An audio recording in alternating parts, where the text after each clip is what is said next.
حفاظ کرام ائمہ اعظام حاضرین کریم السلام علیکم ورحمۃ اللہ وبرکاتہ۔ وعلیکم السلام ورحمۃ اللہ وبرکاتہ۔ الحمد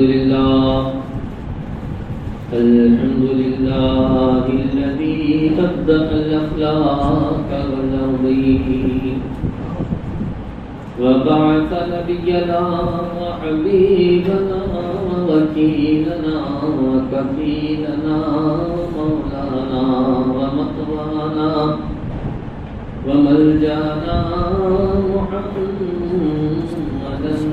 صلی اللہ تعالی علیہ وسلم خاتم النبیین وأرسله بالهدى ودين الحق ليظهره على الدين كله فصلاة الله وسلامه على سيد الأنبياء في الجام بالجود والعطاء ماحي الذنوب والخطا شفيعنا يوم الجزاء حبيب رب العلا محمد المصطفى صلى الله تعالى عليه وعلى آله وصحبه أجمعين أما بعد فأعوذ بالله من الشيطان الرجيم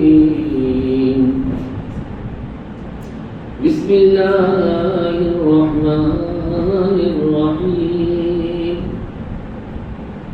إنما يريد الله ليذهب عنكم الرجس أهل البيت ويطهركم تطهيرا صدق الله مولانا العظيم إن الله وملائكته يصلون على النبي يا أيها الذين آمنوا صلوا عليه وسلموا تسليما اللهم صل وسلم وبارك على سيدنا مولانا محمد طب القلوب ودوائها وعافية الأبدان وشفائها ونور الأبصار وضيائها وآله وصحبه بارك وسلم صلاة وسلاما عليك يا رسول الله صلاة وسلام عليك يا حبيب الله صلاة وسلاما عليك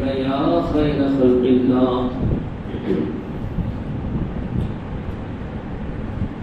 بارگاہ رسالت مآب صلی اللہ علیہ وسلم نے سیدی سرکار پیر و مرشد حضور مفتی اعظم سبحان اللہ علیہ رحمت و رضوان قائد منظوم خراج عقیدت کی چند شعر نظر کرتا ہوں اس مناسبت سے کہ آج میرے پیر و مرشد کا عرس شریف ہے 14 محرم 13 محرم کی رات 1:40 پر آج سے 42 سال پہلے ہمارے پیر و مرشد اس دنیا سے وصال فرمائے تھے۔ حضور اشرف الفقہا میرے مرشد اجازت ہے اور میں مرید ہوں حضور سیدی سرکار مفتی اعظم کی۔ سبحان اللہ۔ سرکار مفتی اعظم ان کی غلامی خلافتوں سے بھی اونچی ہے، ولایتوں سے اونچی ہے۔ تو سماعت فرمائے بہت مشہور نعت پاک ہے، حبیب خدا کا نظارہ کروں میں،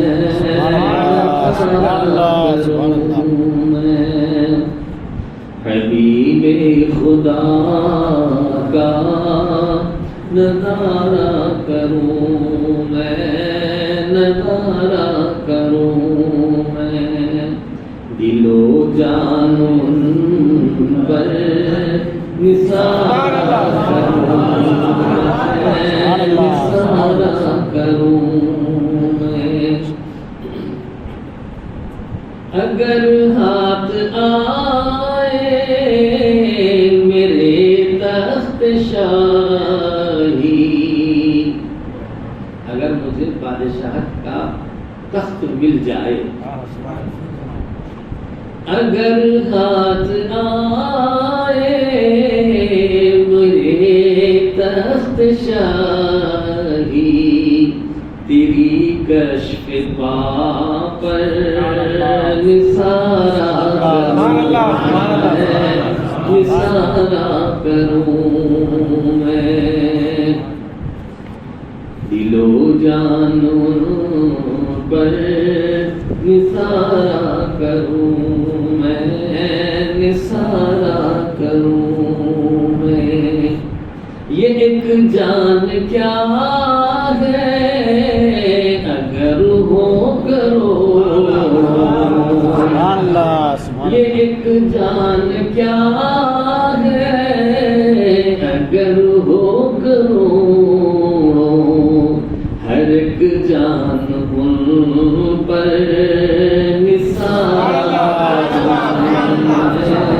نثارا کروں میں. اور عقیدے کا شعر دیکھیے. میں کیوں ٹھوکرے غیر کے در کی کھاؤں ادھر ادھر مانگتے ہوئے کیوں پھروں میں چاہے وہ دنیا ہو چاہے آخرت ہو چاہے پیسہ ہو روپیہ ہو شفا ہو کچھ بھی چیز. اس لیے کہ ہمارے سرکار کو اللہ نے تمام اختیارات عطا فرمائے. حضور کی بارگاہ سے سب کچھ مانگا جا سکتا ہے. حضرت رسول کریم صلی اللہ علیہ وسلم کے خادم تھے, ان کا نام تھا ابی بن کعب رضی اللہ تعالی صحابی رسول. وہ کہتے ہیں کنت اتیتہ بوضوئہ ومائہ, میں ہر روز سرکار کو راتوں میں کنت ابیت عند رسول اللہ صلی اللہ علیہ وسلم واتیتہ بوضوئہ ومائہ, میں راتوں میں حضور کے پاس رہتا تھا اور حضور کو وضو کراتا تھا پانی لا کے. تو ایک دن سرکار نے مجھ سے فرمایا سلی ما شئت, یا ربیعہ سلی ما شئت. تو اے ربیعہ آج تم کیا مانگنا ہے مانگ لو. تو حضور سے واضح کرنے لگے اسألک مرافقتک فی الجنہ. سرکار میں آپ سے جنت میں آپ کے ساتھ رہنا مانگتا ہوں. حضور کی غلامی سے جنت ملے گی یہ بات تو یقینی ہے, مگر جنت میں وہ عام طبقہ نہیں, عام سیکشن نہیں, بلکہ وہ آپ کا خاص سیکشن ہو. اور ایسا نہیں کہ آپ کی برابری منظور ہے, بلکہ یہاں بھی خدمت کرنا ہو وہاں بھی خادم رہوں. خدمت کرنے والوں کا یہی مقام ہے کہ جب کوئی سچا خادم بن جاتا ہے تو مالک کو جو اعزاز ملتا ہے اس کے قدموں میں غلاموں کو بھی نصیب ہو جاتا ہے.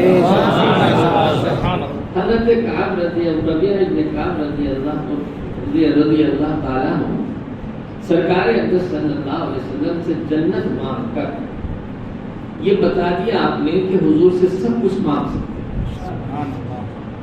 اس لیے کہ جنت خالی تو ملنے والی نہیں, دنیا میں ایمان سلامت رہے, پھر مرتے وقت ایمان سلامت رہے, اعمال اچھے رہے, پھر قبر کی گود میں آپ کی ہماری نجات ہو جائے, پھر حشر میں اٹھے اور نام عمل کھولے جائیں اور نام عمل میں نیک اعمال بھاری رہیں, گناہ کم رہیں یا گناہ بالکل ہی نہ رہے, پھر سرکار شفاعت فرمائے, شفاعت قبول ہو جائے, پھر اس کے بعد پل صراط سے گزرے, ادھر پار اترے, حوض کوثر پیے, تب کہیں جا کے جنت میں بولیے گئے.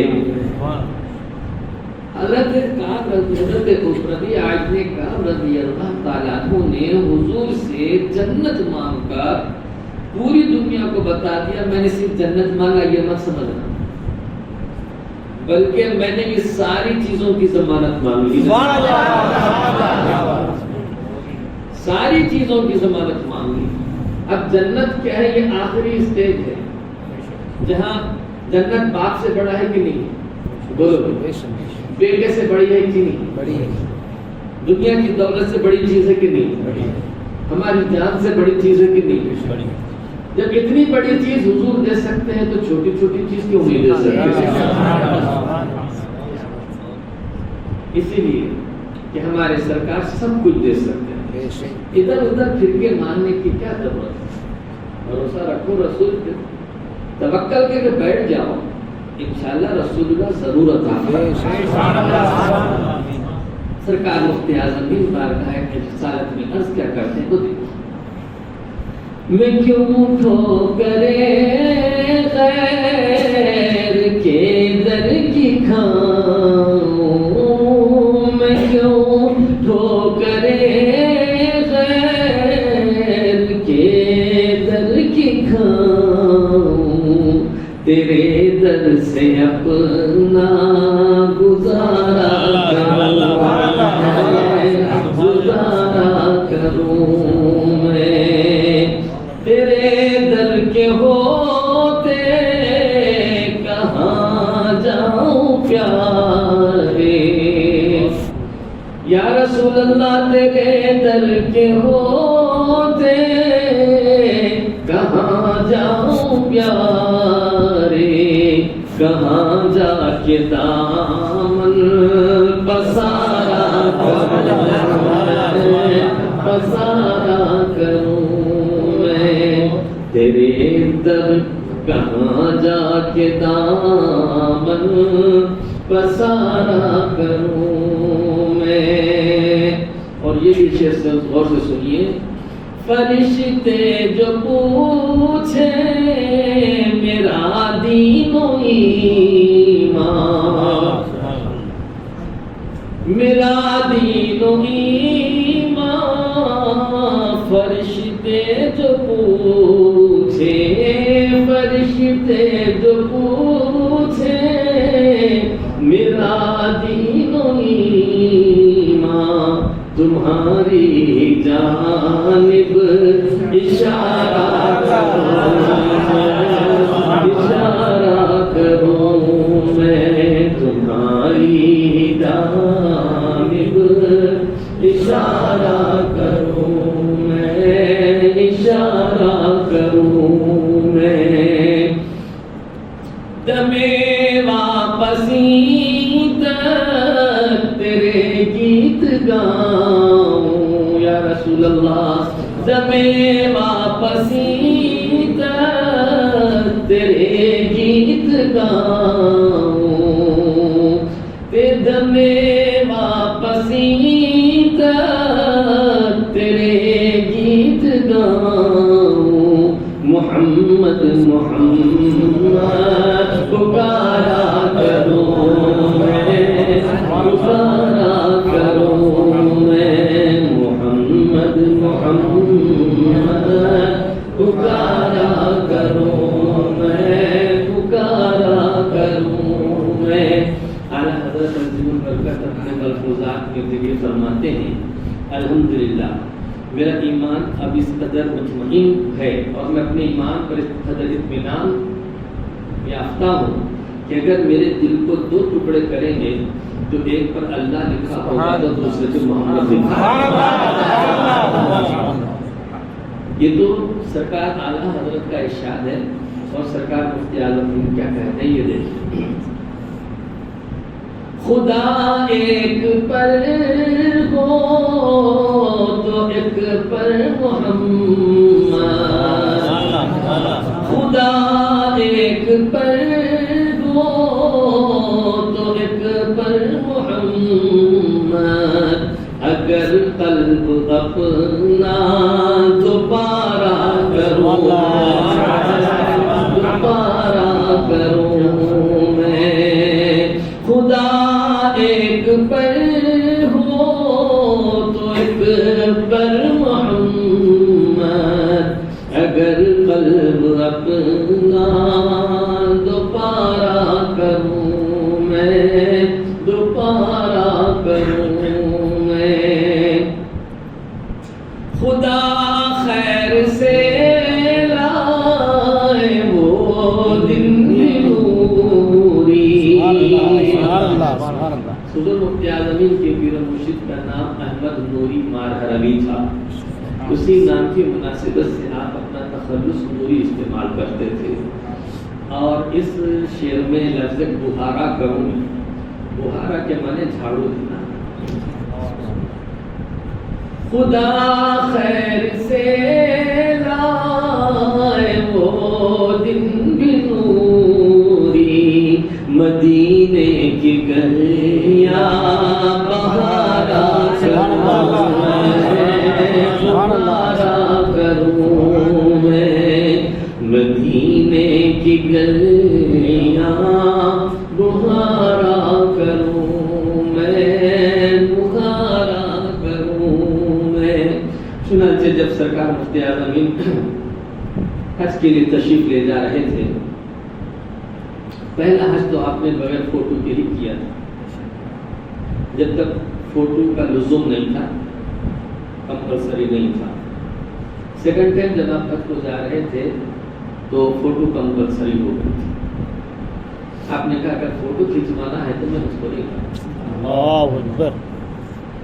اس وقت ہندوستان کی پرائم منسٹر اندرا گاندھی تھی، انہوں نے اپنے خاص حکم سے، مطلب اپنی ذمہ داری پر حضور مفتی اعظم کو بغیر فوٹو اور بغیر پاسپورٹ کے حج کرنے کی اجازت دی۔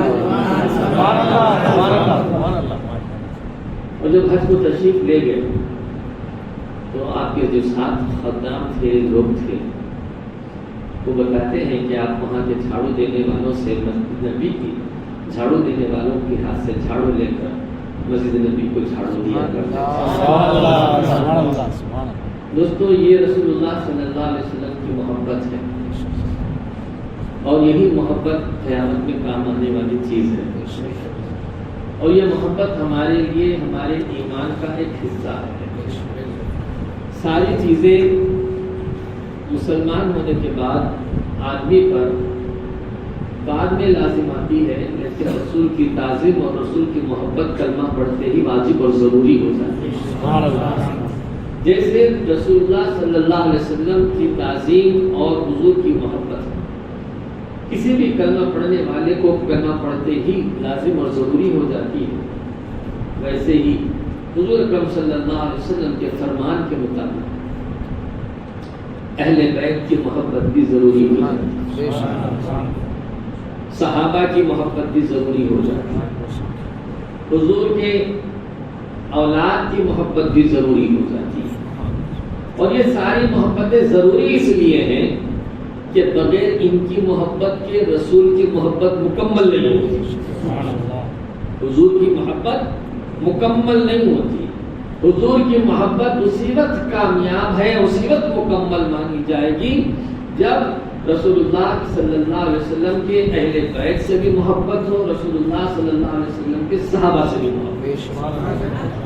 اگر کسی نے اہل بیت سے محبت کی اور صحابہ کو گالی دیا تو وہ بھی صحیح راستے سے بھٹک گیا، اور جو صحابہ سے تو محبت کرتا ہے لیکن اہل بیت کو گالی دیتا ہے، ان کی شان کو گستاخی کرتا ہے، وہ بھی راستے سے بھٹک گیا، دونوں بھٹک گئے۔ اور جو اہل بیت سے بھی محبت کرتا ہے، صحابہ سے بھی محبت کرتا ہے، یقیناً اس کا بیڑا پار۔ اعلیٰ حضرت فرماتے ہیں اہل سنت کا ہے بیڑا پار اصحاب حضور،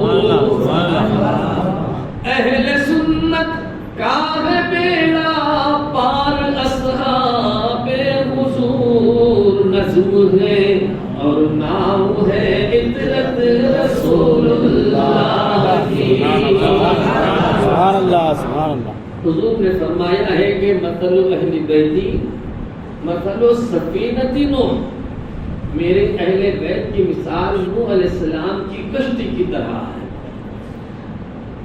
من رکبها نجا ومن تخلف عنها غرق وهلك، جو اس کشتی میں سوار ہو گیا وہ نجات پا گیا، اور جو اس سے پیچھے رہ گیا یا منہ موڑ لیا وہ ہلاک ہو گیا۔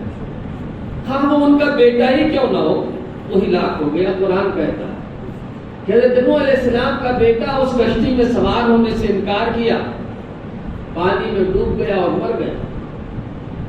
آپ نے فرمایا تھا کہ بیٹا کشتی میں بیٹھ جا، کہنے لگا نہیں میں تمہاری کشتی میں نہیں بیٹھوں گا، سآوی الی جبل یعصمنی من الماء، میں ایسے پہاڑ پر چڑھ جاؤں گا تو مجھے پانی سے بچا لے گا۔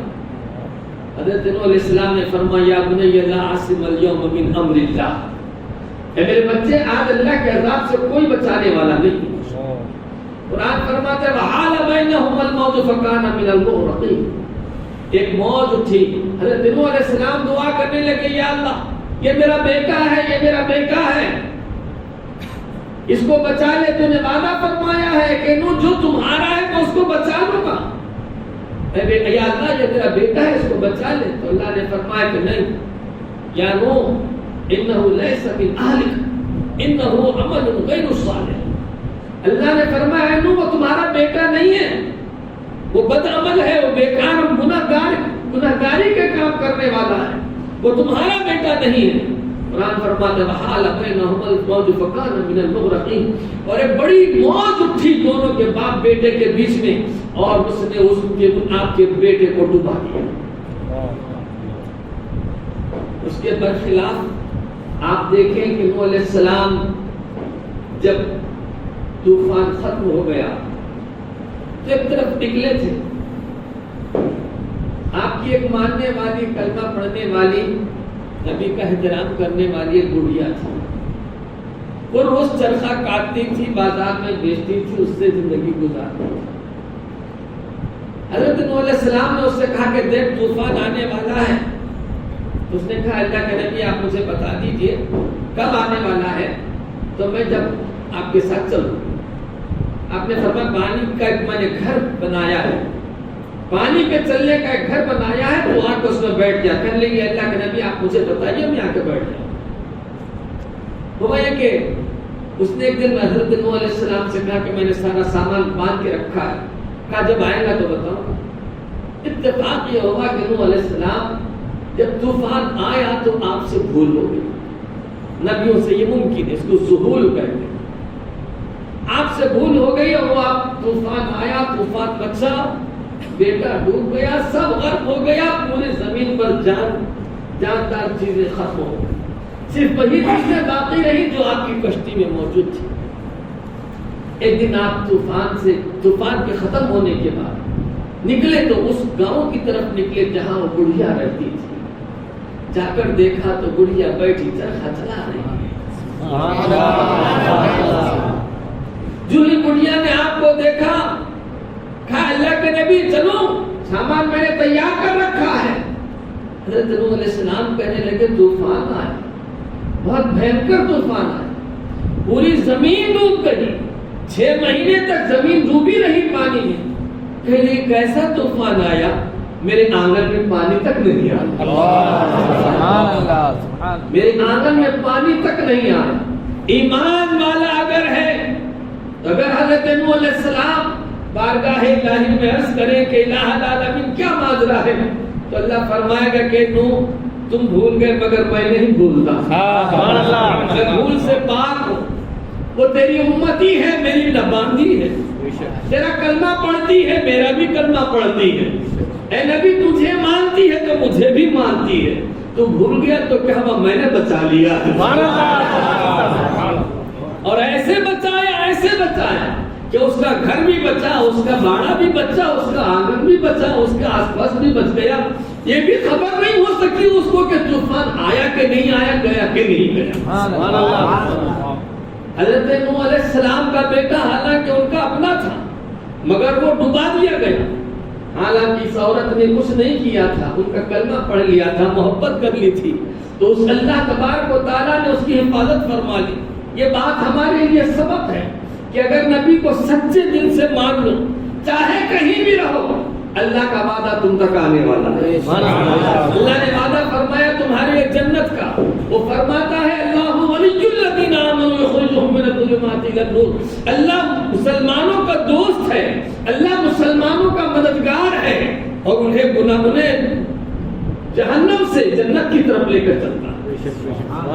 یقیناً اللہ تبارک و تعالیٰ کی عنایت ہر مسلمان کے ساتھ ہے، مگر یقین کامل ہو کہ مجھے مصطفیٰ پر ایمان ہے، اپنے ایمان پر ناز کے ساتھ رہو، اللہ تبارک و تعالیٰ آپ تک اپنی نیاز ضرور پہنچاتا ہے، اس کی اللہ تبارک و تعالیٰ کی عطا آپ تک ضرور پہنچے گی۔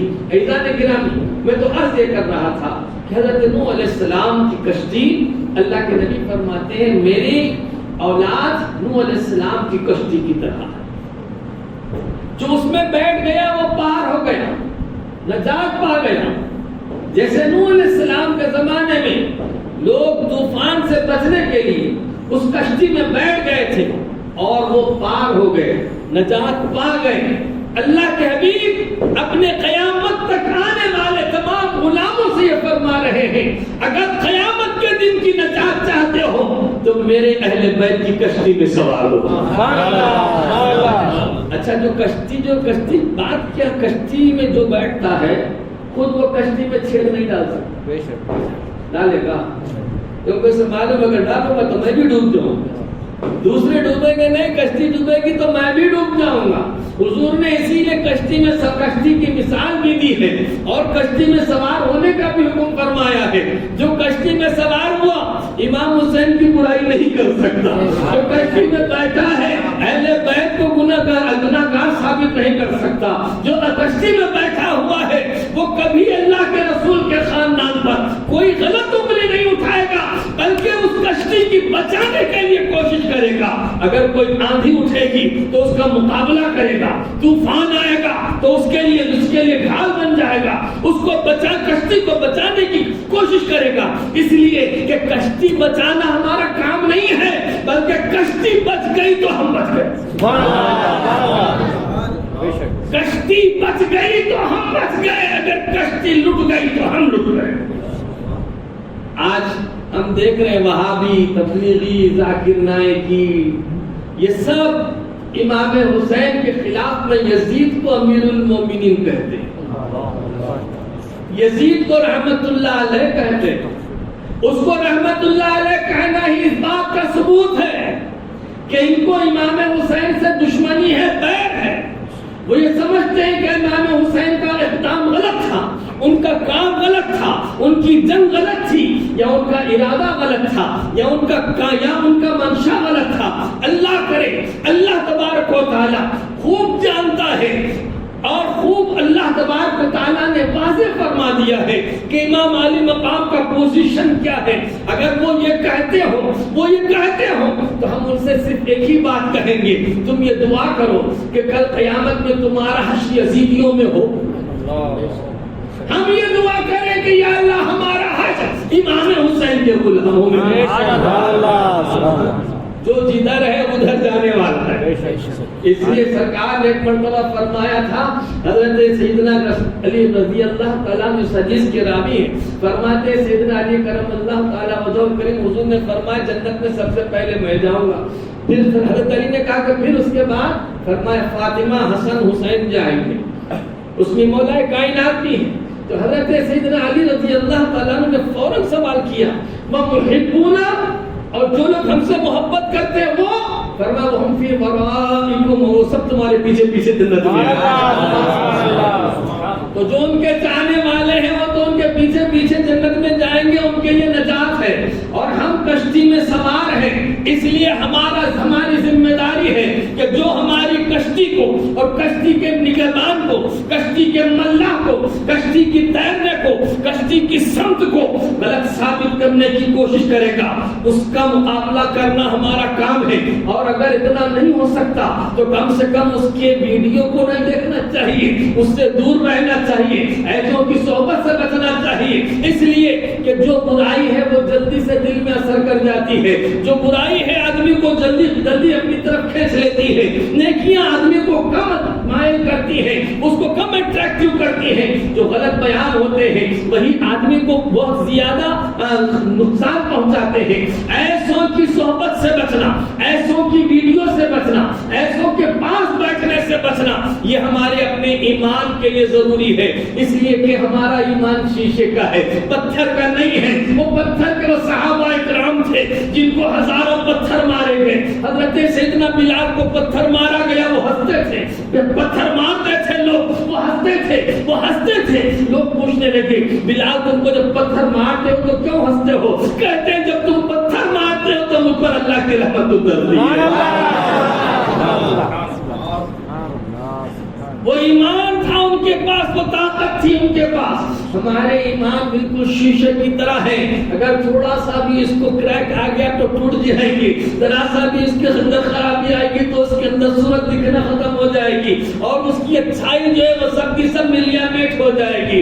ایمان والو اپنے شیشے دل کو جس میں ایمان رکھا ہے، اس ایمان کی حفاظت کرو ان تمام بدذاتوں سے، ان تمام بدعقیدوں سے کہ یہ سب تمہارے ایمان کو برباد کر دینے والے اور تمہارے ایمان کے لٹیرے ہیں۔ اگر تمہارا ایمان کہیں محفوظ رہ سکتا ہے تو وہ کشتی حسین میں رہتا ہے۔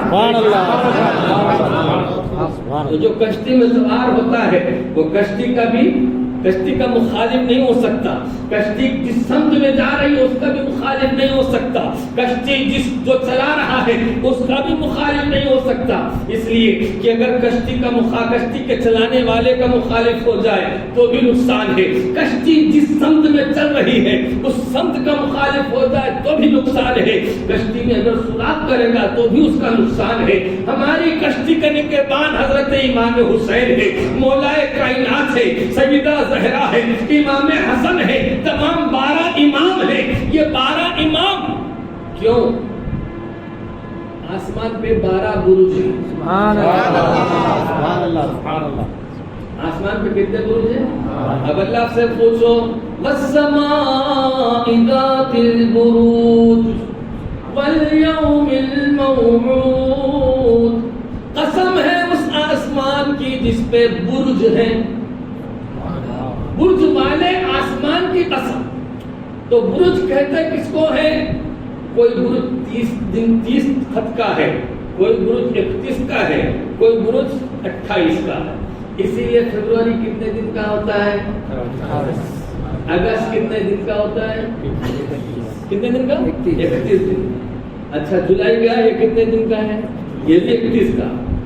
2 مہینے ایک ساتھ 31 کے آتے ہیں اور باقی سب 30 کے، 30 ہے، 31 ہے، 30 ہے، 31 ہے۔ تو یہ برج ہے، یہ پرانے زمانے کے ان علماء نے یا پھر سائنس نے اس زمانے کی حساب کر کے اس کو برجوں میں تقسیم کیا ہے۔ یہ 12 برج ہے اور سورج ہر مہینہ ایک برج میں رہتا ہے، ہر مہینہ ایک برج میں رہتا ہے۔ اب یہ 12 برج میں سورج گردش کرتا ہے۔ اب یہ 12 برج کیا ہے؟ یہ سورج کے راستے ہیں، سورج کے نکلنے کے راستے ہیں۔ جیسے یہ 12 برج کے بغیر نہ دن ہو سکتا ہے نہ رات ہو سکتی ہے، 12 اماموں کے بغیر نہ دنیا رہ سکتی ہے نہ آسمان رہ سکتا ہے۔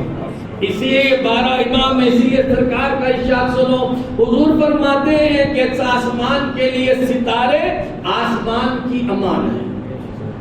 یہ آسمان کے ستارے آسمان کی امان ہے، میری اولاد زمین اور آسمان والوں کے لیے امان ہے۔ سبحان اللہ۔ یہ اگر ہے تو زمین والے بھی سلامت ہے، آسمان والے بھی سلامت۔ سبحان اللہ۔ اللہ کی قیامت نہیں آئے گی جب تک کہ اہل بیت ہمارے درمیان۔ سبحان اللہ۔ اسی کو سرکار فرما رہے ہیں کہ تم میرے اہل بیت کا دامن تھام لو، ایسا نہیں فرمایا بلکہ اس حدیث میں یہ فرمایا میرے اہل بیت کی مثال کشتی نوح کی طرح ہے، اگر تم اس میں سوار ہو جاؤ گے تو تم نجات پا جاؤ گے، جو اس میں سوار ہو گیا وہ نجات پا گیا، اور جو اس سے منہ پھیر لیا وہ گمراہ ہو گیا، وہ بھٹک گیا، وہ ڈوب گیا۔ یقیناً اہل بیت سے محبت کرنا یہ اپنے آپ کو جہنم سے بچانا۔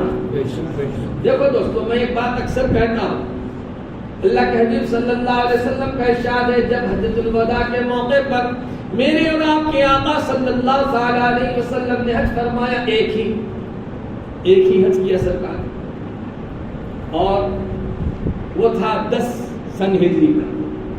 حج کا مہینہ آخری میں ہوتا ہے، اسلامی سال کا آخری مہینہ ہے۔ حج کیا سرکار نے، اور پھر اس کے بعد 11 سن ہجری میں حضور نے ربیع الاول میں مثال فرمائی، تو 10 سن ہجری میں حضور کا حج ہوا۔ اس کو حجۃ الوداع کہتے ہیں۔ وداع کے معنی کسی کو رخصت کرنا۔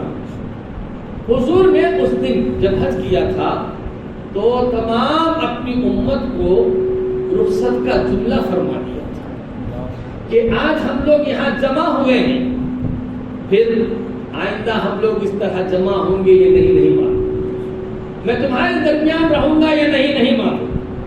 اللہ کا قاصد میرے پاس آئے گا اور مجھے اس کا جواب دینا پڑے گا. مطلب سرکار نے اپنے انتقال کی خبر سنا اور پھر فرمایا اے لوگوں، اب دیکھیے جب کوئی آدمی اپنے انتقال کی خبر دینے کے بعد کوئی بات بولتا ہے تو پوری اس کی زندگی کا نچوڑ ہوتا ہے. اس واسطے کہتے ہیں کہ اسے مرنے کے بعد کچھ وصیت تھی کیا اس کی؟ کچھ وصیت تھی کیا؟ اکثر لوگ اپنی اولاد کے لیے وصیت کر جاتے ہیں، اپنے خاندان کے لیے وصیت کر جاتے ہیں، پیسے روپے کی وصیت کر جاتے ہیں. آپ وصیت کرنا ہو تو یہ وصیت کرو کہ میری نماز جنازہ فلاں مولانا پڑھا دے. اللہ اگر آپ کو موقع دے اتنا بولنے کا تو یہ موقع ہاتھ سے نہ گوائیے، بلکہ کہہ دیجئے کہ میری نماز جنازہ فلاں پڑھا دے اور اس سے دعا کر دے اور مجھے فلاں قبرستان میں دفن کر دو. حضرت بات یہ ہے کہ آدمی جب انتقال فرمانے والا ہوتا ہے تو اس کی جو جملے ہوتے ہیں، اس کی جو بات ہوتی ہے، اس کی زندگی کا مقصد ہوتی ہے، زندگی کا حاصل ہوتی ہے اور بہت امپورٹنٹ گفتگو ہوتی ہے. سرکار اقدس صلی اللہ علیہ وسلم نے اس حج میں جس کو حجۃ الوداع کہتے ہیں، آپ علیہ الصلوۃ والسلام مینا میں یا پھر عرفات کے میدان میں بھی خطبہ پڑھا تھا، مینا میں بھی حضور نے خطبہ دیا تھا. عرفات کے دن میں خطبہ دینے کے لیے سرکار آئے تھے تو صحابہ اکرام میں بات چل رہی تھی، آج حضور روزہ ہے کہ نہیں، روزہ ہے یا نہیں کیسے معلوم کریں. سب لوگ آپس میں گفتگو کر رہے ہیں، اس لیے کہ جب تک مدینہ میں تھے تو آج کے دن عرفہ کے دن روزہ رکھتے کہ نہیں رکھتے؟ بولو نا رکھتے. آج حج کے میدان میں ہے تو آج حضور روزہ ہے یا نہیں ہے؟ اور کسی کے اندر اتنی ہمت نہیں تھی کہ کوئی پڑھ کے پوچھ لے حضور آپ روزہ ہیں کیا. بات ہوتے ہوتے حضرت سیدہ عائشہ صدیقہ رضی اللہ تعالیٰ عنہ کے پاس پہنچی، آج حضور روزہ ہے یا نہیں ہے؟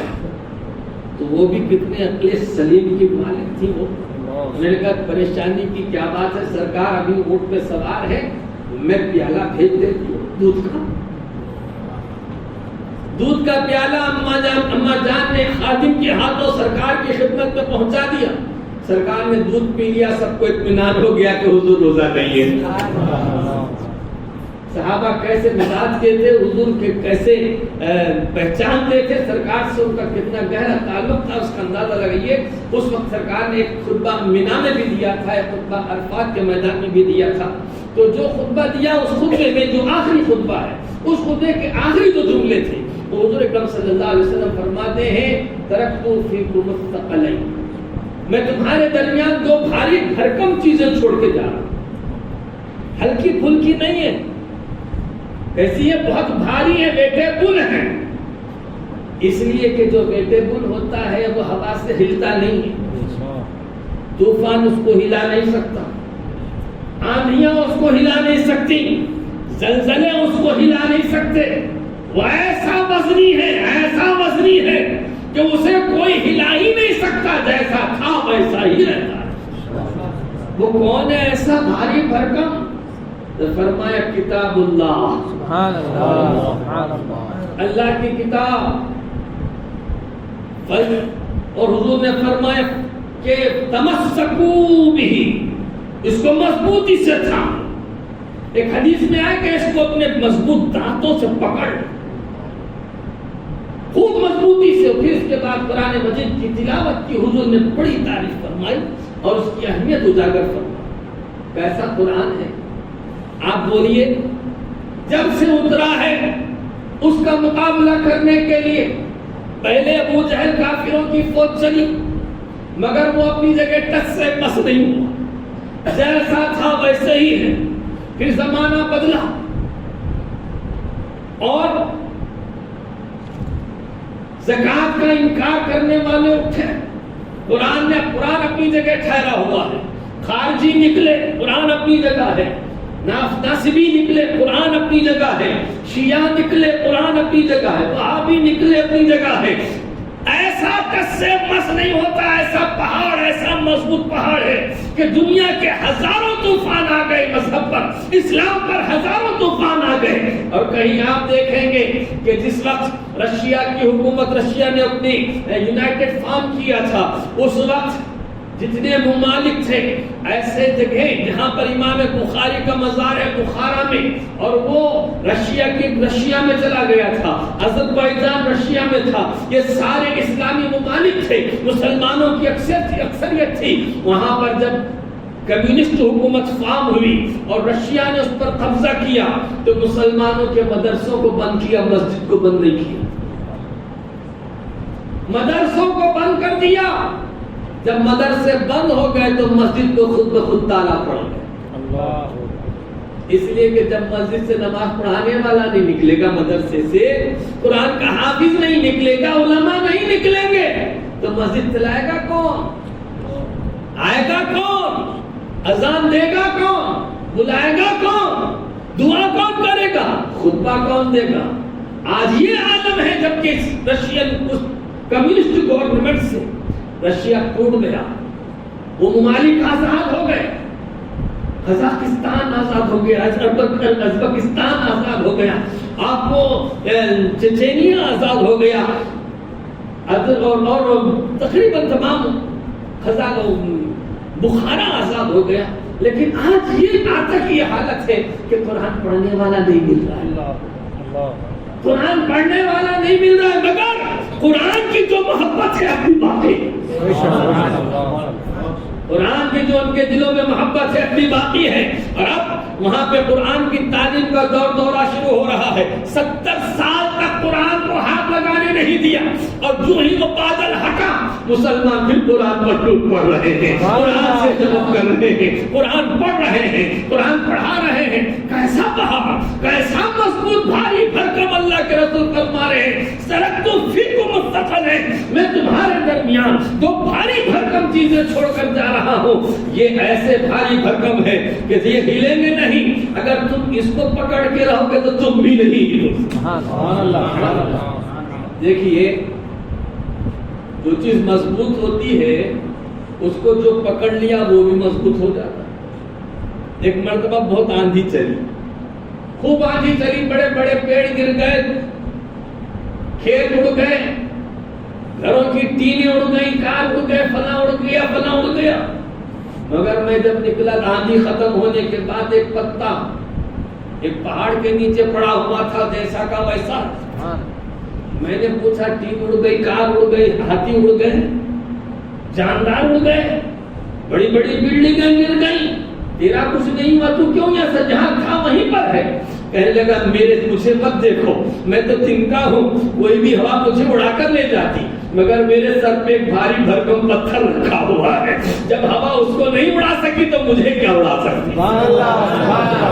اگر تم اس قرآن کو مضبوطی سے تھامے رہو گے تو کوئی تم کو ہلا نہیں سکے گا، کوئی تمہارا کچھ نہیں بگاڑ سکے گا۔ ہزار فتنے آتے رہے، لاکھ فتنے اٹھتے رہے، کروڑوں منکرین پیدا ہوتے رہے، کروڑوں قرآن کو چیلنج کرنے والے آتے رہے، سب تیاگی تیاگ ہو گئے، تیاگی تیاگ دیں گے، رشدی شیطان ہو جائیں گے، مر جائیں گے، سلمان تسلیمہ نسرین جیسے خاک کتے بھوکتے ہوئے رہ جائیں گے، مگر قرآن کا کچھ نہیں بگڑے گا، نہ قرآن کو ماننے والوں کا کچھ بگڑے گا۔ سبحان اللہ۔ اگر تم قرآن کو مضبوطی سے تھام کر، اب قرآن کو مضبوطی سے تھامنے کا مطلب کیا وہ جو کتاب ہے وہ بغل میں دبا کے رکھ لینا کہ نام قرآن کو مضبوطی سے تھامنا ہے؟ مطلب ایک تو اس کو پڑھنا ہے، خوب پڑھنا، خوب پڑھنا ہے، جتنا ہو سکتا ہے اتنا پڑھنا، آپ کے اندر جتنی طاقت ہے اتنا پڑھنا۔ سید حسین صاحب کے بارے میں آپ نے ابھی سنا، میرے شاگرد تھے، تقریباً 10 سال تک ان کو فالج ہو گیا، ایک پیر اور ایک ہاتھ کے معذور تھے، مگر اللہ تعالیٰ نے ان کو قرآن کا ایسا شغف دے دیا تھا، ایک دن میں 2 قرآن پڑھتے تھے،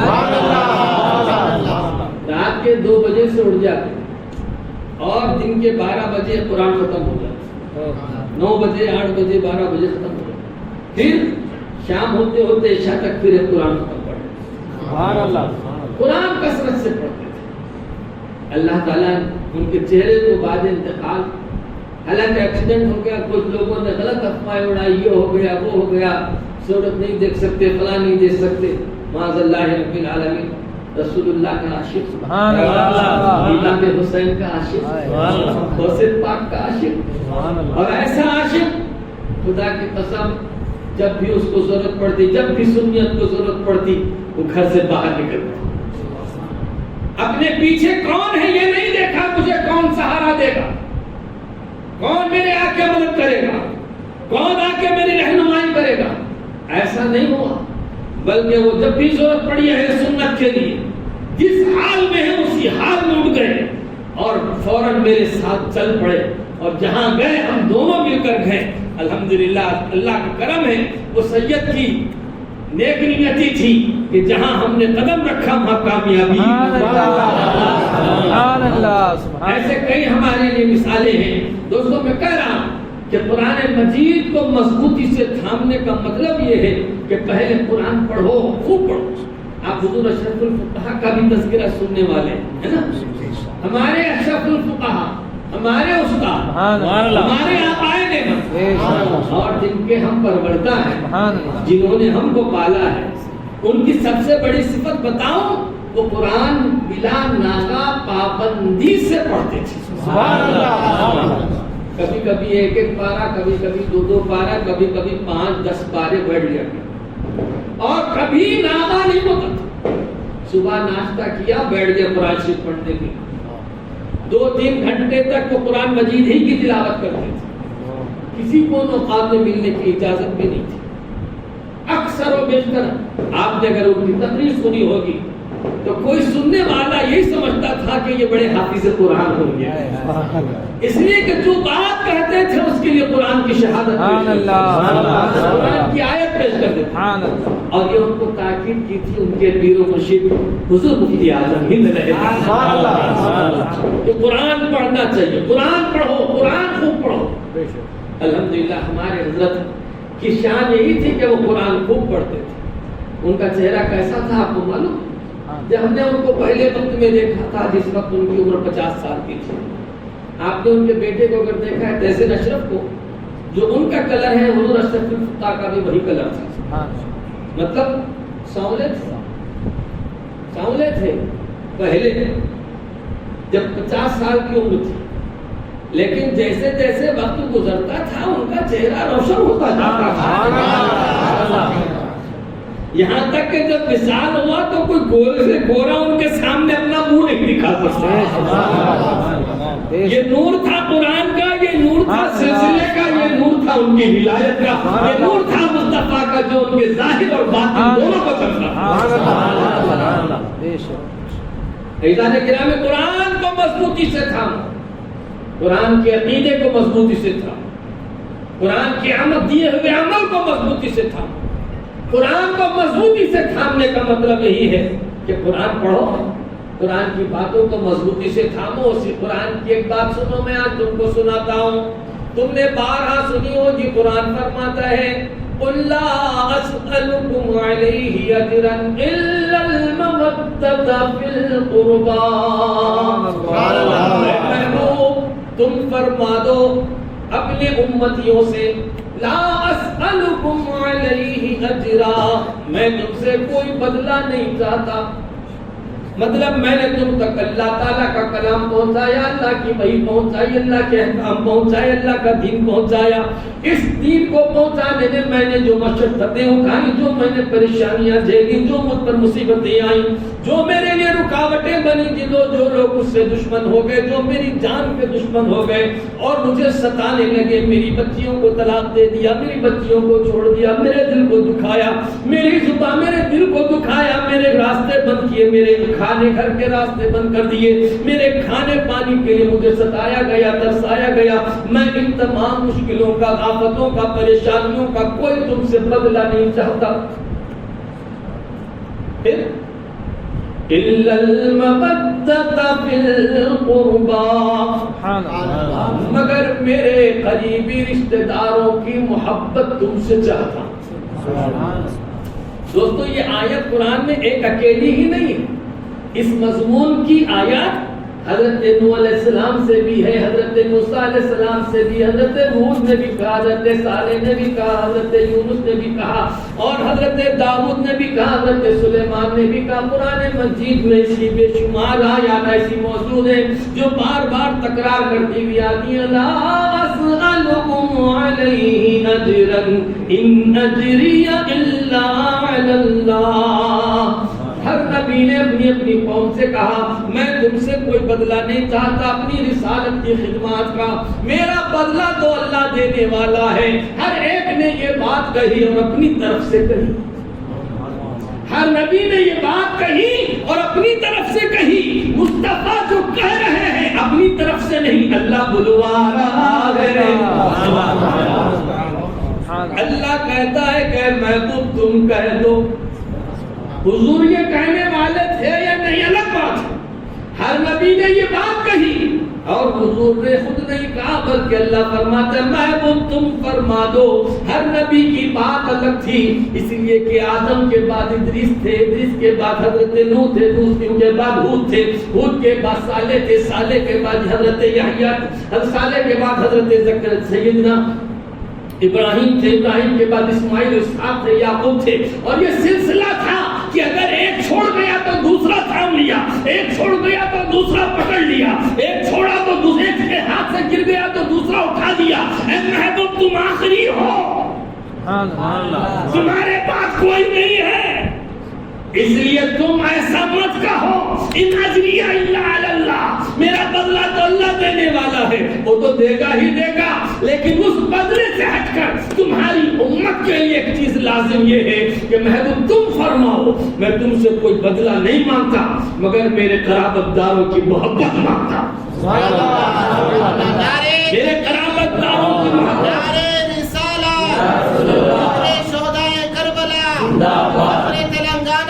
حضور اشرف الفقہاء قرابت داروں کی محبت، فیضان حضور اشرف الفقہاء زندہ باد۔ سرکار کی بارگاہ میں صحابہ نے عرض کیا سرکار اس آیت میں آپ کے قرابت داروں کا تذکرہ ہے، رشتہ داروں کا تذکرہ ہے، کون آپ کے رشتہ دار ہیں؟ سرکار نے فرمایا فاطمہ، حسن والحسین و ابویہما، اے لوگوں وہ فاطمہ ہے، وہ حسن ہے، وہ حسین ہے، اور ان دونوں بچوں کے باپ مولا کائنات ہے۔ یہ کس کا عقیدہ ہے؟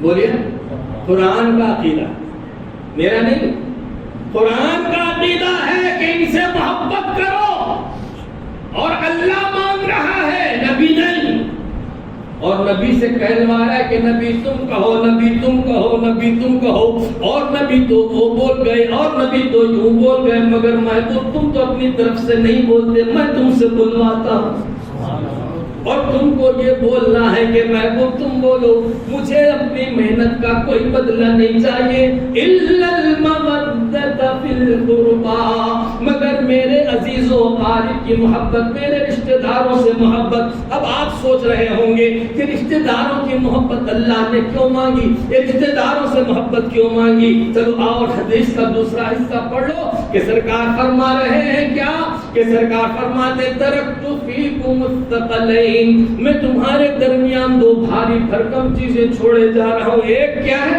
قرآن، دوسرے کے بارے میں فرماتے ہیں وعطرتی، اور میری اولاد ہے،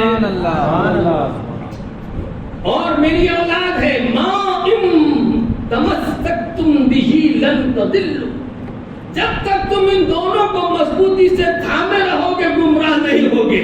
اب آپ کو یہ سمجھ میں آ رہا تھا کہ حضور نے یہ ارشاد جو فرمایا تھا کہ قرآن کو تھامو اور اہل بیت کو تھامو، تو قرآن کو تھامنے کے بعد اہل بیت کا ذکر کیوں ہے؟ اس لیے وہابیوں کا اکثر ترا یہ رہتا ہے کہ ایک تو بات حدیثیں مختلف ہیں، روایات مختلف ہیں، یعنی کبھی کسی موقع پر کوئی بات فرما دی، کسی موقع پر کوئی جو ضروری تھی اس بات کو سرکار دہرایا کرتے تھے، جیسے کسی موقع پر سرکار کی سنت کی اہمیت کو واضح فرمانا چاہتے تھے۔ حضور نے فرمایا ترکت فیکم الثقلین، میں تمہارے درمیان دو چیزیں چھوڑ رہا ہوں، ایک کتاب اللہ ہے، دوسری میری سنت ہے۔ وہابی اتنا ہی پڑھتے ہیں، اس کے آگے نہیں پڑھتے۔ ہم کہتے ہیں جہاں سنت ہے وہاں آگ کا بھی تو تذکرہ ہے، اگر سنت کو تھام لینے سے کوئی آدمی نجات پا جاتا تو میں آپ سے پوچھوں منافقین میں کیا کمی تھی؟ کوئی کمی تھی؟ نماز نہیں پڑھتا تھا، ارے بولو نا، پڑھتا تھا، وضو نہیں کرتا تھا، کلی نہیں کرتا تھا، ہاتھ کا ہاتھ 3 بار نہیں دھوتا تھا، کون سی کمی تھی؟ سنت تو پوری تھی، محبت نہیں تھی۔ وہ محبت نہیں تھی اس لیے منافق ہو گئے۔ ابو بکر سنت بھی ہے، محبت بھی ہے، اس لیے صدیق اکبر ہو گئے۔ عمر فاروق اعظم کہلائے، عثمان حضرت غنی کہلائے، صحابہ ہمارے تمام انسانوں میں ممتاز اور اللہ تعالیٰ کے مقرب ترین بندے کہلائے، اس لیے کہ ان کے پاس سنت بھی ہے، محبت بھی ہے۔ سبحان اللہ۔ تو اللہ تبارک و تعالیٰ یہ فرما رہا ہے، آپ سمجھ رہے تھے، یہ سمجھ رہے ہیں کہ یہ سنی لوگ اپنی بڑائی کر رہے ہیں، خالی اہل بیت کو اہمیت دے رہے ہیں، ہم کو اہمیت دینے والے ہیں بھائی۔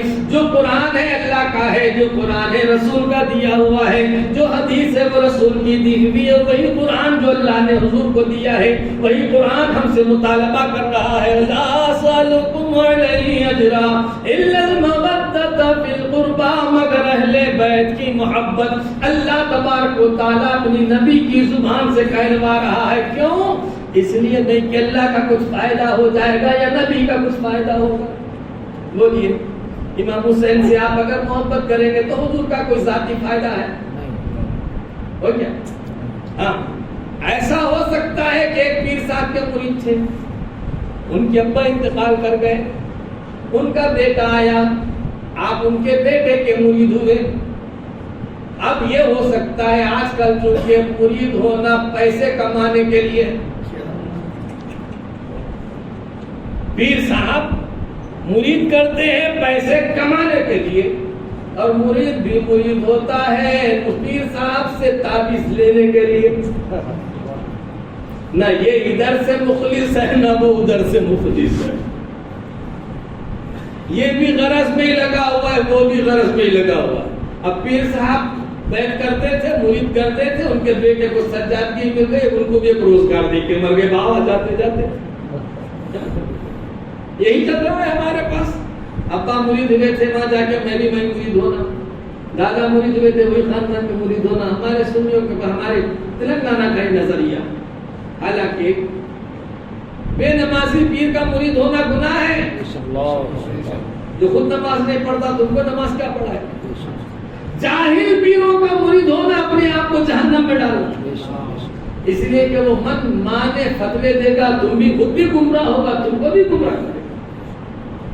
اور ایسے جتنے پیر ہوتے ہیں کسی عالم سے آپ کو ملنے نہیں دیتے، خود نماز نہیں پڑھتا آپ کو بھی نماز پڑھنے نہیں دیتا، سب میں پڑھ لیا بات تیرے سب کی طرف سے میں ذمہ دار، روزہ نہیں، نماز نہیں، زکات کہیں تو مدد دے دے، تیری زکات ادا ہو جائے۔ یہ ہمارا طریقہ وتیرہ ہو گیا۔ مگر کیا رسول اللہ صلی اللہ علیہ وسلم سے محبت کرنا، امام حسین سے محبت کرنے سے رسول کا کوئی ذاتی فائدہ ہے؟ نہیں، کوئی ذاتی فائدہ نہیں۔ لیکن ایمان والو، اللہ تعالیٰ نے یہ بات لازم کی ہے تو یقیناً یہ بڑی حکمت کی بات ہے۔ اس لیے حکمت کی بات ہے کہ اللہ تبارک و تعالیٰ بے غرض بندوں پہ رحم فرماتا ہے، اس کا کوئی کام غرض کے تحت نہیں ہے، کوئی مطلب کے تحت نہیں ہے کہ وہ میرے بندہ عبادت کرے گا تو میں کھلاؤں گا۔ اگر ایمان والے کو ہی دینا ہوتا تو یہ جتنے بڑے بڑے منسٹر ہیں کوئی نہیں رہتا، بڑے بڑے دیوبانی سب جتنے دیکھو یہاں سے وہاں تک تلنگانے میں زیادہ وہی ہے کفار، مسلمانوں کی تعداد بالکل صفر ہے۔ ہمارے نرنگل میں ایک نئی مارکیٹ کھلی، وہاں پورے ہول سیل کی جتنی کرانہ دکانیں ہیں وہ باہر کر دی، 35 ایکڑ زمین لے کے وہاں دکانیں بنائی گئی۔ اتفاق سے ایک صاحب میرے دوست نے کہا کہ میری منڈی کی اوپننگ چلی،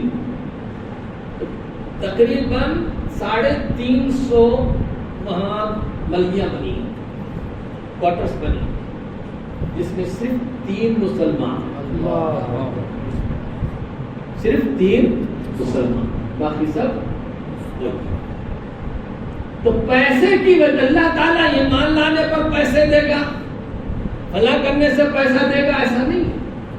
اگر ویسا رہتا کہ اللہ تعالیٰ کی عبادت کوئی غرض سے رہتی، کسی غرض کی وجہ سے اللہ تبارک و تعالیٰ بندوں کو نوازتا، تو جتنے کفار تھے ان میں سے کوئی کسی کو کچھ نہیں ملتا۔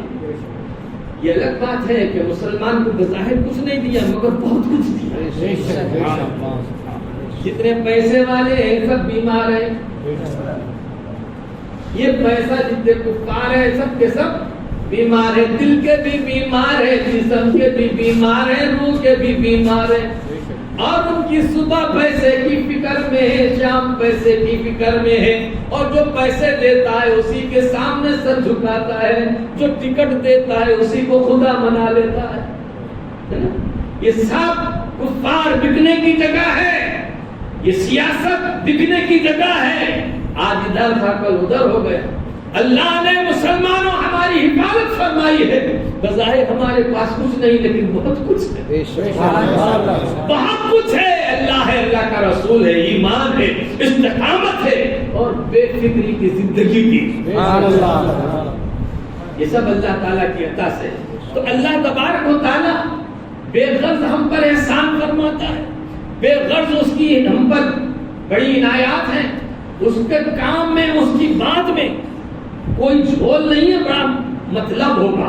وہ ہماری ہی کچھ بھلائی چاہتا ہے، اس لیے اس نے اپنے نبی سے فرمایا کہ محبوب تیری امت مجھے بڑی پیاری ہے، جیسا تو مجھے پیارا ہے تیری امت بھی بڑی پیاری، اور تم آخری نبی ہو، تمہارے بعد کوئی نہیں ہے۔ اس لیے پہلے نبی آئے تو ان کی امت کو سنبھالنے کے لیے بعد والے سنبھال دیتے تھے، اب تمہاری امت کو سنبھالنے کے لیے کوئی نہیں ہے، تم آخری نبی ہو، اس لیے میں نے یہ لازم کر دیا ہے کہ جو تم پر ایمان لائے اس کے لیے تمہاری اولاد کی محبت بھی ضروری ہو، اس لیے کہ یہ تمہاری اولاد سے محبت کرے گا تو بار بار تمہارا ذکر بھی کرتا رہے گا اور تمہاری پیروی بھی کرے گا، اور پھر تمہاری خاطر محبت کرے گا تو اس کی دنیا بھی سمجھ جائے گی اور آخرت بھی سمجھ جائے گی۔ یہ بھلا یہ محبت بھی ان کے فائدے کے لیے نہیں ہے بلکہ ہمارے فائدے کے لیے ہے، ہماری آخرت کی نجات کے لیے ہے، جو اللہ تبارک و تعالیٰ اپنے بندوں سے اپنے حبیب کی زبان سے ڈیمانڈ کروا رہا ہے، مانگنے لگوا رہا ہے، کہہ رہا ہے اے محبوب تم فرما دو اپنے امتیوں سے کہ میں نے تمہارے لیے تبلیغ رسالت کی جو ذمہ داریاں ادا کی ہیں اس کا کوئی بدلہ نہیں چاہتا، معاوضہ نہیں چاہتا، مگر یہ کہ تم میری اولاد سے محبت کرو۔ اب ادھر حضور بھی یہ فرما رہے ہیں کیا؟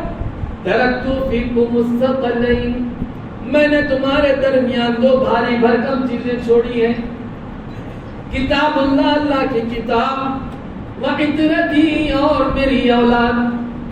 جیسے قرآن کہہ رہا ہے کہ نبی کی اولاد سے محبت کرو، اور نبی فرما رہے ہیں کہ قرآن بھی بھاری بھرکم ہے اور میری اولاد بھی بھاری بھرکم ہے، کوئی زلزلہ ان کو ہٹا نہیں سکتا، کوئی ان کو بگاڑ نہیں سکتا۔ اگر اس کو اور سامنے رکھ لو اور ذرا میدان کربلا کی طرف چلو، حالات پڑھو، واقعات کو دیکھو، اور امام علی مقام سے گزرے پر جو گزری ہے ان گزری ہوئی شہادتوں کو دیکھیے تو پتہ چلتا ہے سیدنا امیر معاویہ رضی اللہ تعالیٰ عنہ کا انتقال ہو گیا، یزید خلیفہ بن بیٹھا، اگرچہ کہ امیر معاویہ رضی اللہ تعالیٰ عنہ نے ہی اس کو خلیفہ نامزد کیا، شام والوں نے بیعت کر لی اس کی، خلیفہ کیسا ہو؟ اگر امام حسن نے امیر معاویہ کو خلافت دی تھی تو اس لیے دے دی تھی کہ خلافت میں سنت کی مخالفت نہیں ہونی تھی، دین کی مخالفت نہیں تھی، دین بگڑ نہیں رہا تھا، اس لیے کہ وہاں جو ٹھہرا ہوا ہے وہ صحابی رسول ٹھہرا، امیر معاویہ صحابی رسول ہے، ان کو اگر سیدنا امام حسن نے اپنی خلافت دے دی ہے، امت کا خون بچ گیا، امت کی جانیں بچ گئی، اور امیر معاویہ کے ہاتھ میں اگر خلافت گئی ہے تو دین نہیں لٹے گا، اسلام نہیں لٹے گا، اسلام نہیں بگڑے گا، اس لیے وہاں ضمانت ہے، اس لیے کہ وہ صحابی رسول ہیں، اور اللہ کے رسول نے اس کے بارے میں اللہ نے فرما دیا ہے وَكُلُّ وَعَدَ اللَّهُ الْحُسْنَى، اللہ نے سب سے ان سب کے لیے بھلائی کا وعدہ فرما دیا ہے، لہذا بگڑنے کا کچھ نہیں ہے دین کا، گیا تو میری خلافت گئی مگر دین کا کچھ نہیں جائے گا، میں اپنی خلافت بچاؤں گا تو امت کی جان جائے گی، خلافت لٹا دوں گا تو امت کی جان بچ جائے گی، اس لیے امام حسن نے خلافت دے دی، سب کو بچا لیا، سب کو بچا لیا۔ اب وہ خلافت جو امام حسن نے دی تھی وہ ایسے ہاتھ میں پہنچ گئی جو بندر تھا، بندروں سے کھیلتا تھا، بندر ہی تھا بندر، اس کے جسم میں بہت بال تھے، بد شکل تھا، بد ذہن تھا، دماغ کمزور تھا، اور وہ شراب بھی پیتا تھا، جوا بھی کھیلتا تھا، زنا بھی کرتا تھا، اور اس نے اسلام میں ایسی مداخلت کی اپنے آپ کی خلافت کو بحال رکھنے کے لیے۔ دیکھیے اپنی خلافت، جیسے ہمارے ہندوستان میں اکثر لیڈر ووٹ دیا تو اس کو کرنٹ فری، پانی فری، وہ فری، یہ فری چلتا ہے نا، جیسے یہ روڑی بڑھتی ہے ایسے ہی اس نے اسلام کی روڑی بانٹی، اس کی خلافت کے لیے نماز معاف کر دی، نماز کی پابندی کی کوئی ضرورت نہیں، خود ہی نہیں پڑھتا تو دوسروں سے کیوں پڑھوائے، روزہ خود نہیں رکھتا تو دوسروں سے کیوں رکھوائے۔ اس وقت تک گانے بجانے پر بڑا پابندی تھی، اس نے کہا نہیں گانے بجانا سب شروع کر دو، لوگوں کو ایسی عشرت سکھا دی اس نے، اور بہنوں سے شادی کرنے لگ گئے لوگ، ماؤں کے اوپر ڈورے ڈالنے لگ گئے لوگ، بیوہ ماؤں سے شادی کرنے لگ گئے، ایسی ایسی بندروں سے کھیلتے تھے، کبوتر اڑاتے تھے، قسم قسم کے شام کے لوگوں کو اس نے جو آفرز دیے، جو ان کے لیے سہولتیں دی، ان سہولتوں کی وجہ سے انسان بیوقوف ہے، سہولتیں سمجھتا ہے۔ اللہ نے جو پابندیاں لگائی وہ مشکل نہیں ہے، تمہارے جنت کا راستہ آسان کر دیا، اور یزید نے تمہارے لیے جہنم کا راستہ آسان کر دیا۔ اس کو آسانیاں سمجھ کر اس کے ہاتھ پر دھڑ دھڑ سے پورے شام کے سیریا کے لوگ مرید ہو بیعت کر لیے ہیں۔ بیعت کیا تھی؟ بیعت اصل میں ایک وعدہ تھا کہ ہم تمہاری خلافت کو مانتے ہیں، تمہارے ہر حال میں تمہاری فرمانبرداری کریں، یہ وعدہ ہو جاتا تھا، اور اس وعدے پر مسلمان کو قائم رہنا ضروری تھا۔ اگر اس وعدے میں توڑ دیتا تو پھر خلیفہ اس کو جب چاہے قتل کر دے، وہ اف نہیں کر سکتا، اف نہیں کر سکتا۔ اب خلیفہ نے غلط کام کیا تو بھی آپ کو ہاں میں ہاں ملانا پڑے گا، خلیفہ نے جو کچھ کیا اس کو ماننا پڑے گا، اس لیے کہ آپ نے بیعت کر لی۔ امام ادھر یزید کے تمام چاہنے والوں نے تو بیعت کر لی، لیکن مکہ، مدینہ، اور پھر ادھر بصرہ، عراق، مصر، اور ادھر کے تمام علاقے جو تھے، ایران تک، ایران کے بعد آذربائیجان، قزاقستان، یہ سارے علاقے اسلامی فتوحات میں شامل تھے، اس میں سے کسی نے یزید کو خلیفہ نہیں مانا، اس لیے کہ یزید کی جو برائیاں تھی وہ سب کے سامنے تھی، جب سب کے سامنے تھی تو اس نے اپنی خلافت منوا لی ہے کچھ لوگوں سے، اور جگہ جگہ لوگوں کو بھیج رہا ہے کہ اس کی خلافت کی بیعت لی جائے۔ ساری دنیا کی نگاہیں اٹھ رہی ہیں، اس وقت تک رہی ہے تو دیکھ رہی کون بڑا ہے، کس کو دیکھیں، کس کے پیچھے چلے۔ بولے کون تھا؟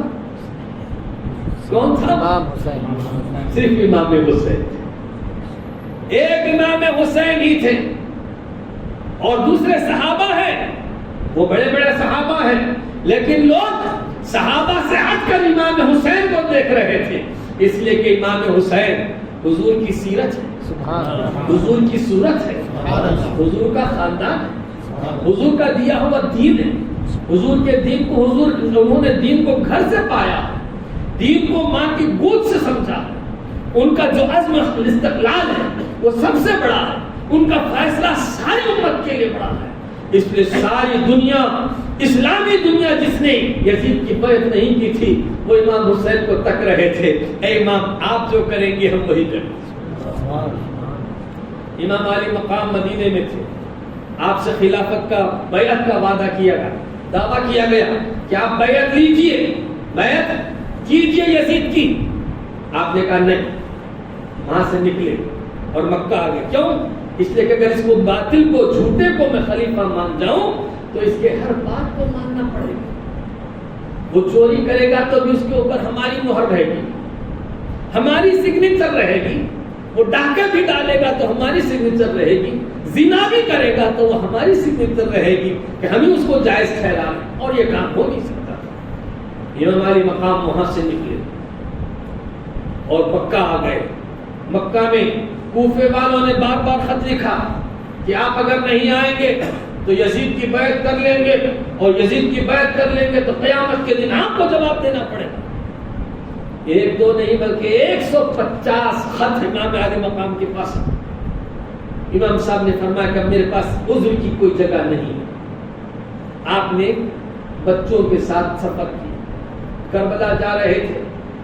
جب کربلا پہنچے، جانا تو کوفہ تھا، وہاں سے ابھی 37 کلومیٹر دور ہے کوفہ، کوفہ دارالخلافہ ہے، مگر آپ کو کربلا میں روک دیا جاتا ہے۔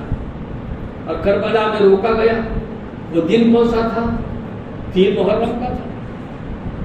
3 محرم سے 6 محرم تک امام علی مقام نہیں رہے۔ 7 محرم سے پانی بند کر دیا، بیعت کرو ورنہ پانی نہیں ملے گا۔ کھانا ختم ہو گیا۔ 1000 کا لشکر آیا، 5000 کا آیا، روزانہ بڑھتی جا۔ 3 تاریخ سے شروع ہوا، بڑھنے لگا۔ آپ مجھے یہ بتائیے، 1-2 پولیس والے اگر آپ کا ہاتھ پکڑ لیں تو آپ کا اندر کا کیا حال ہوتا ہے؟ آدمی کا کیا حال ہو جاتا ہے؟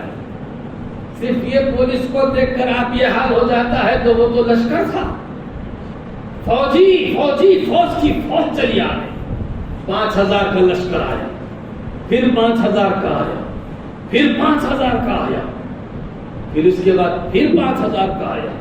پہلے سے 2000 کا لشکر موجود تھا جس کو حر ابن ربا لیے کھڑا ہوا تھا۔ 22000 کا لشکر کس کے مقابلے میں 72 آدمیوں پر زور ڈالا جا رہا ہے، بیعت کر لو، بیعت کر لو۔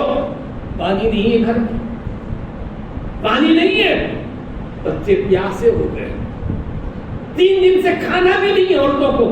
جو بچے دودھ پیتے تھے ان کی ماں کا دودھ سوکھ گیا، بچے تڑپ رہے ہیں، بلک رہے ہیں، عورتیں رو رہی ہیں پیاس کے مارے، بھوک کے مارے۔ اگر نہ بھی رو رہی ہیں تو اس کو تو جو سامنے ٹھہرے ہوئے ہیں ان کو احساس ہے کہ 3 دن سے بھوکے، 3 دن سے پیاسے ہیں۔ بولیے، ایک آدمی اپنے آپ تو صبر کر سکتا ہے، لیکن اپنی اولاد کا تڑپنا کوئی دیکھ سکتا ہے؟ اپنی گھر والی کا تڑپنا دیکھ سکتا ہے؟ اپنے بیمار بچے کی طرف کوئی دیکھ سکتا ہے؟ بیمار زین العابدین وہ بے چین تڑپ رہے ہیں، دھوپ چلچلاتی جا رہی ہے، صرف کچے چمڑے کے خیمے ہیں، اس میں اہل بیت پڑے ہوئے ہیں، نیچے سے ریتی گرم ہے، اوپر سے دھوپ گرم ہے، 3 دن سے پانی نہیں ہے، 3 دن سے کھانا نہیں ہے، اور ادھر سے پریشر پہ پریشر پڑتا جا رہا ہے، ایسا دباؤ پڑتا جا رہا ہے۔ یزید کی بیعت کر لو، یزید کی بیعت کر لو، تمہارے لیے سونے چاندی کی نہریں بہا دی جائیں گی، تمہارے لیے ملک اور ملاس کی نہریں جاری کر دی جائیں گی، تم یزید کو خلیفہ مان لو، تمہارے لیے دنیا آسان کر دی جائے گی۔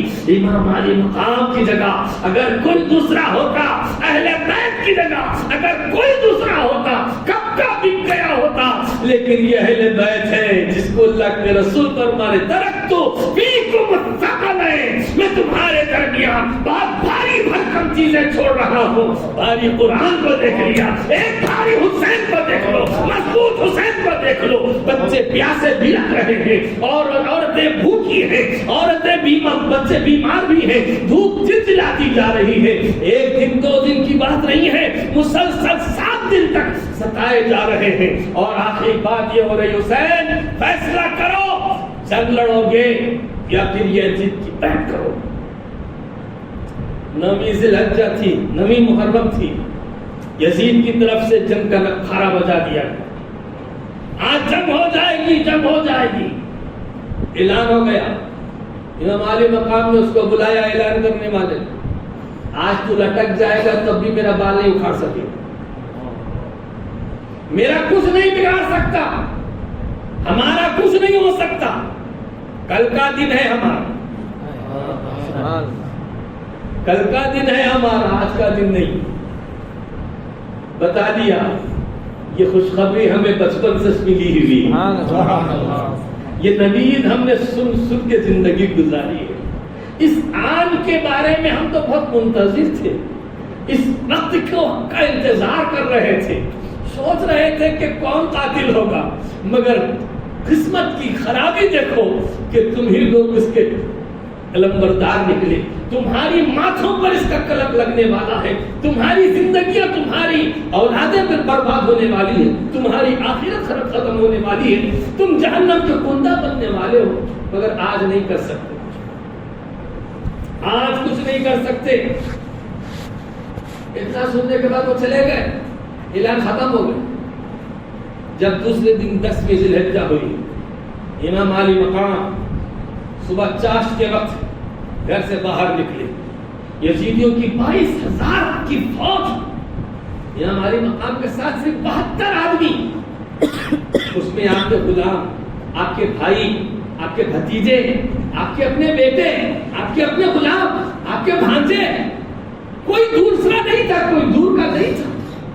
دوستو میں نے تو یہ دیکھا ہے، اگر دوست بے چین ہوتا ہے تو دوست کے لیے دوست تڑپ جاتا ہے، اور اگر بیٹا بے چین ہو جائے تو باپ کا کیا حال ہوتا ہے، مگر اس قیامت خیز گھڑی میں امام علی مقام کھڑے ہوئے ہیں، بچھانے پر بل نہیں آتا، زبان پر آہ نہیں آتی، آنکھوں میں آنسو نہیں آتے، بلکہ اس ظلم کا اور اس ظالم طاقتوں کا، اسلام مخالف قوتوں کا بے جگری سے اکیلے مقابلے کے لیے کھڑے۔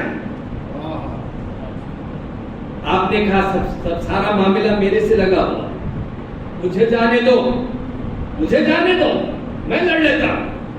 سب کہنے لگے نہیں، جب تک ہم زندہ ہیں ہم نہیں جائیں۔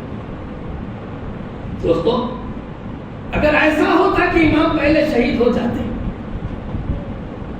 تو بہت اچھا ہو جاتا تھا، یہ سب بن جاتے تھے، لیکن ایسا نہیں ہوا۔ امام کو سب روک رہے ہیں، سب روک رہے ہیں، ایک ایک ان پر قربان ہوتا جا رہا ہے، ایک ایک قربان ہوتا جا رہا ہے، ایک ایک قربان ہوتا جا رہا ہے۔ ہم نے کہا کیا بات ہے؟ تو وہ کہنے لگے، کربلا کہیں گے امام دین ہے،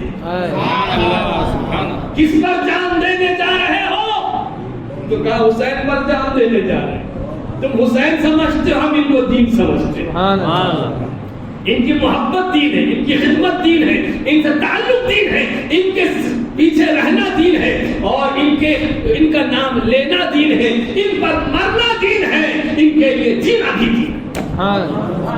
اسی لیے کوئی امام علی مقام کو آگے جانے نہیں دے رہا ہے۔ مگر ایک بات خاص طور غور کرتے چلیے کہ اب امام علی مقام اس میدان کربلا میں کھڑے ہوئے ہیں، آپ کا آدمی گیا شہید ہوا، خود لاشا اٹھا کے لا رہے ہیں، سلا رہے ہیں، خود لاشیں اٹھا کے لا رہے ہیں، سلاتے جا رہے ہیں، لا رہے ہیں، سلاتے جا رہے ہیں۔ 72 لاشیں، 71 لاشیں خود اکیلے اٹھا، کیا حال ہوگا؟ کوئی سوچ بھی سکتا ہے؟ امام علی مقام کی اس وقت عمر 55 سال تھی۔ 55 سال کی عمر میں آپ کے ساتھ یہ حادثہ پیش آیا۔ روایت کہتی ہے جس وقت آپ میدان کربلا میں آئے، آپ کے پورے بال کالے تھے، داڑھی کے بال کالے تھے، لیکن صبح 10ویں محرم کو صبح 8 بجے سے 1 بجے کے اندر آپ کے سارے بال سفید ہو گئے۔ جو غم، جو پریشانی، جو آپ کے ساتھ ستایا گیا، جو مشکلیں آپ کے لیے کھڑی کی گئی، بولیے جب آدمی جیسے تھوڑی 2 آدمی رہتے تو ہمت رہتی، اکیلا ہوتا ہے تو ہمت ختم ہو جاتی ہے. ہاں سارے لوگوں نے امام علی مقام سے پہلے جان اس لیے دی کہ امام جو ہمت آپ کے پاس ہے ہمارے پاس نہیں ہے. ہماری ہمت آپ ہے, ہماری ہمت آپ ہے, ہمارا دین آپ ہے, ہمارا سکون آپ ہے. اگر آپ سلامت ہے تو ہم سلامت ہے. آپ پر اگر ہماری جان جاتی ہے تو ہمارا دین سلامت ہے, ایمان سلامت ہے. ہمارے پاس اتنی ہمت نہیں ہے, سب ایک ایک کر کے جان قربان کرتا جا رہا ہے. اور امام علی مقام کھڑے کے کھڑے ہیں اور ایک ایک کا لاشا اٹھاتے لاتے ہیں اور خیمے کے سامنے جماتے جا رہے ہیں. سب لین سے دبائے جا رہے ہیں. عزیزان گرامی, سب ایک ایک کر کے ختم ہو گئے, سب ایک ایک کر کے شہید ہو گئے. اب جب جیسے جیسے وہ اکیلے ہو رہے ہوں گے, جیسے جیسے ان کا کوئی یقین قریبی شہید ہو رہا ہوگا, ان کا حال کیا ہوتا ہو رہا, کیا حال ہو رہا ہوگا. کتنے اکیلے ہو گئے ہیں, کتنے اکیلے ہو گئے ہیں. آپ سوچ رہے تھے پہلے کہ 22 آدمیوں پہ ناز کرتے ہوں گے, 22 آدمیوں 72 آدمیوں کی وجہ سے یہ لڑنے کے لیے تیار ہو گئے تھے ہوں گے. نہیں, 72 بھی چلے گئے. اب اکیلے ہیں. آپ پھر بھی آپ نے اس وقت وہی چیلنج کیا جو پہلے خطبہ دیا تھا, وہی خطبہ آخر میں دیا اور پھر اس کے بعد آپ نے جنگ شروع کی. اس کے بعد آپ سے جنگ شروع کی جاتی ہے. کتنا بڑا دل ہے, کتنا وزن ہے, کتنا بڑا عزم ہے, کتنا بڑا استقلال ہے کہ میدان کربلا کی وہ تمام سختیاں, وہ ساری پریشانیاں, وہ سارے بلائیں جو آپ نے جھیل لی اور ان کا مقابلہ کیا اور ان کو تہس نہس کر دیا, ایسا مٹا دیا کہ وہ جب تک حسین کا نام لیا جائے دن زندہ ہو جاتا ہے. جب جب امام علی مقام کا تذکرہ ہوتا ہے اسلام زندہ ہو جاتا ہے, اسلام پر مرنے کی روح بیدار ہو جاتی ہے. یہی تو چیز تھی اللہ کے رسول فرماتے ترکت فیکم الثقلین, میں تمہارے درمیان 2 بھاری بھرکم چیزیں چھوڑے جا رہا ہوں, کتاب اللہ و عطرتی. وہ عطرتی ایسے بھاری ہے, ایسے طاقتور ہے, ایسے فولاد ہے, ایسا پہاڑ ہے جس کا کوئی مقابلہ نہیں کر سکتا. یزید کی آندھی صرف 6 سال میں ختم ہو گئی, ختم ہو گئی. حسین کل بھی زندہ تھے, اب بھی زندہ. یزید پلید اور اس کے تمام ہم نوا, اس کے بعد آنے والے تمام اموی خلفاء اہل بیت کے خون سے ہاتھ رنگتے رہے, اہل بیت کو قتل کرتے رہے. حجاج ابن یوسف, اس کے بارے میں تو یہ آتا ہے کہ اس کو صرف اہل بیت کے خون کا پیاسا تھا, صحابہ کو اس نے قتل کیا. مروان ابن عبد الملک ابن مروان, پھر اس کا بیٹا ولید ابن عبد الملک, یہ جتنے بھی اموی خلفاء گزرے ہیں وہ سب کے سب اہل بیت کے دشمن رہے, اہل بیت کو ستاتے رہے, اہل بیت کا خون خرابہ کرتے رہے. یہ سمجھتے رہے کہ ان کو مٹا دیا جائے, ان کو مٹا دیا جائے. اگر یہ مٹ گئے تو پھر ہماری حکومت مضبوط ہو جائے گی, ہماری حکومت مضبوط ہو جائے گی. اللہ گواہ ہے, اس کا رسول دیکھ رہا ہے, پوری دنیا دیکھ رہی ہے. سید کل بھی تھا, آج بھی ہے. نبی کی اولاد کل بھی تھی, نبی کے کندھوں پہ سوار, اور آج بھی ہے. نبی کی اولاد کل بھی دین کے علمبردار تھی, آج بھی دین کی علمبردار ہے. ان کا سلسلہ موجود ہے, ان کا نسب موجود ہے, ان کا نام موجود ہے, ان کا کام موجود ہے, ان کا سلسلہ موجود ہے, ان کا علم سینہ موجود ہے, ان کے تمام تبرکات موجود ہے, ان کے وہ تمام چیزیں. آج اگر دیکھنا چاہیں مجھ جیسے غریب کے پاس امام زین العابدین کے ہوئے مبارک دیکھ لیجیے, امام حسن کے ہوئے مبارک دیکھ لیجیے, امام حسین کے ہوئے مبارک دیکھ لیجیے. اے یزیدیو, تمہارا تو کوئی نشان باقی نہیں رہا. اے امویو, تمہارا تو کوئی وجود باقی نہیں رہا. کوئی تمہاری نسل ہے, نہ تمہاری فصل ہے, نہ تمہاری اصل ہے, نہ تمہارا وجود ہے. اللہ تعالیٰ نے اس دین کو قائم رکھنے کے لیے 2 رکن عطا فرمائے. ایک رکن قرآن ہے, دوسرا رکن اہل بیت ہے. نعرے تکبیر, نعرے رسالہ, اور ترجمان اہل سنت شہادت امام حسین. اللہ تعالیٰ ہم سب کو قرآن سے مضبوطی کے ساتھ وابستہ رہنے کی توفیق عطا آمین اہل بیت کی محبت اور تعظیم کرنے کی توفیق عطا فرمائے اور جب تک زندہ رکھے اللہ ہمیں نبی کی شان میں اہل بیت کی شان میں کوئی غلط لفظ سوچنے بولنے لکھنے پڑھنے سننے سے محفوظ فرمائے اور ایسے لوگوں سے محفوظ فرمائے جو اہل بیت کے دشمن ہیں، اہل بیت کی شان میں گستاخی کرتے ہیں، رسول اللہ کی شان میں گستاخی کرتے ہیں۔ اللہ پاک ہم سب کی حفاظت فرمائے۔ اللہ کریم ہم سب کو اس دنیا اور آخرت کی تمام ایسی نعمتیں عطا فرمائے جو ہم مانگیں تو بھی نہ ملے، ہمارے مانگنے کے تصور سے زیادہ تو عطا فرمائے، ہمارے سوچنے کے تصور سے زیادہ تو عطا فرمائے۔ اللہ پاک تو کریم ہے، تو تیرے نبی کی اولاد، تیرے نبی اور تیرے نبی کی اولاد کی خاطر ہم پر رحم فرما۔ اے اللہ کریم تو ہم پر تیرے نبی اور نبی کی اولاد کی خاطر رحم فرما۔ وصلی اللہ علی نبیک محمد و اصحابہ اجمعین برحمتک یا ارحم الراحمین والحمد للہ۔